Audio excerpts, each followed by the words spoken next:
ਮੇਰਾ ਸੋਹਣਾ ਪੁੱਤ ਜਦੋਂ ਤੂੰ ਵੱਡਾ ਹੋਇਆ ਨਾ ਮੈਂ ਆਪਣੇ ਪੁੱਤ ਨੂੰ ਡਾਕਟਰ ਬਣਾਉਣਾ ਹੈ। ਖੁਸ਼ ਹੋ ਜਾ ਮੇਰਾ ਸੋਹਣਾ ਪੁੱਤ, ਖੁਸ਼ ਹੋ ਜਾ। ਮੇਰਾ ਪੁੱਤ ਖੁਸ਼ ਕਿਉਂ ਨਹੀਂ ਹੋਇਆ? ਅੱਛਾ ਚੱਲ ਜਦੋਂ ਤੂੰ ਵੱਡਾ ਹੋਏਗਾ ਨਾ ਮੈਂ ਆਪਣੇ ਪੁੱਤ ਨੂੰ ਨਾ ਸੋਹਣਾ ਵੱਡਾ ਮੋਟਰਸਾਈਕਲ ਲੈ ਕੇ ਦਊਂਗਾ, ਐਨਕਾਂ ਲਾ ਕੇ ਫਿਰ ਫੇਰੀ ਤੁਰੀ ਇੰਜੋਇਮੈਂਟ ਕਰੀ। ਖੁਸ਼ ਹੋ ਜਾ ਹੁਣ ਤਾਂ।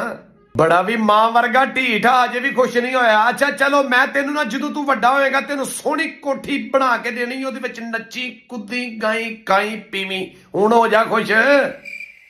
ਆ ਮੈਂ ਕਿਹਾ ਸੁਣਦੀ ਆ ਮੁੰਡਾ ਲੱਗਦਾ ਬਿਮਾਰ ਆ, ਖੁਸ਼ ਹੀ ਨਹੀਂ ਹੋਣ ਲਿਆ। ਅੱਛਾ ਚੱਲ ਇੱਕ ਟਰਾਈ ਮਾਰਦਾ ਮੈਂ।